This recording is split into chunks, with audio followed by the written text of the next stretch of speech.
Okay, I went raccoon hunting yesterday, and I'm from Florida, and I just want to come make a video and tell y'all and try to prepare y'all for the different kind of huntings I ain't know about. 5 things I've learned from raccoon hunting over the weekend. 5.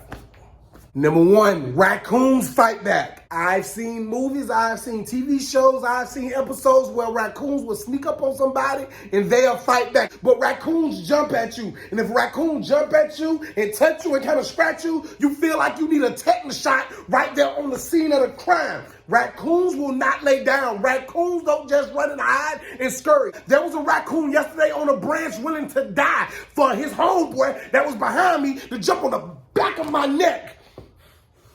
I thought raccoon hunting was gonna be simpler and easier because they smaller. Raccoons fight back.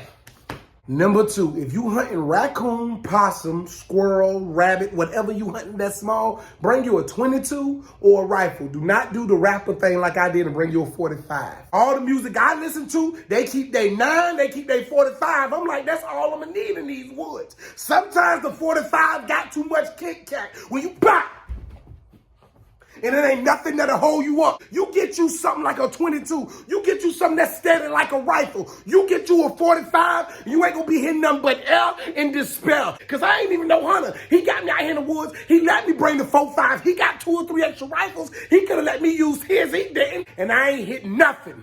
And now I'm depressed because I was shooting real bullets. And these bullets are expensive. And I ain't hit one raccoon or a squirrel or a possum yet. The ants laughing at me with their little antennas. That's how ants laugh. Number 3, when hunting raccoons, do not put the bait in your pocket, in your clothes. There's a myth that raccoons are very attracted to cat food. So I wet some cat food and I put it in my pockets.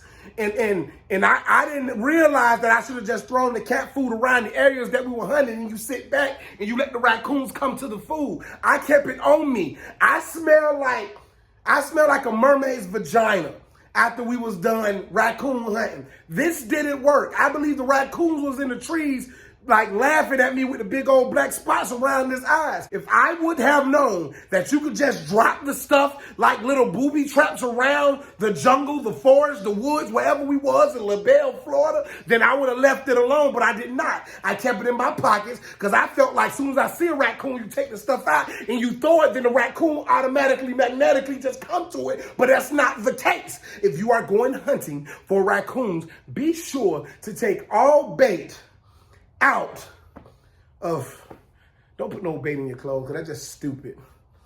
That's stupid. This had to be what Ariel, the Little Mermaid, smelled like. Number 4, the best time to hunt raccoons is at night. So wearing camouflage ain't even necessary. One of the greatest things about having this chocolate dark skin is you are automatically camouflaged at night. But that also means that nothing else can see you, and you can walk in the spider webs, you can walk into trees, you can walk in the holes, you can walk in the ants, you can walk into yourself if you ain't careful. Me, I was excited. I've been hunting before, so I had my camo on, but I wasn't thinking that raccoons are nocturnal. That means they active at night. That means they can see at night. That means the raccoons were in the trees with night goggle vision that they were naturally born with. I already got a weak cock eye, so I can't see the raccoons like it sees me, and I was paranoid in these woods. So I was taking the 45, and I was just shooting in the air. I was looking like a black-ass wily coyote at one point. I understand why he was so stressed in Looney Tunes. I get it now. And number 5, raccoon got to be some of the best tasting meat I've ever ate. Now, I had some assistance in capturing a raccoon, and by assistance, I mean they shot, killed, field dressed it, skinned it, cooked it, chopped it up, cleaned it, did everything in front of me, and I was there to assist in eating that. I realized raccoon is the most tender meat that's known to man. It's like a dark chicken turkey type meat, but it's way more tender. You can add raccoon meat to anything. If you want to really turn up, it's a natural aphrodisiac. If you take some raccoon meat in the bedroom and sprinkle that on the spine of whoever you with, and you eat that off their spine, I guarantee you that will set the mood. The aroma is hypnotic as long as you eat that cat urine that you brought out there to the jungle when you was out there with your 45 thinking you finna take down a grizzly bear, but you were missing the raccoon. And if you ain't got no scratch marks on your back, because when you go home, you got to explain that. What scratched your back that looked like a raccoon scratched your back, and you got to explain to your spouse, how you ain't into having sex with animals in the woods and stuff, and now she don't believe you. So now you in the living room butt naked with a tetanus shot or EpiPen in your thigh eating tender raccoon meat because you ain't know what you was doing. Hunting season is underway. I'll see y'all next week.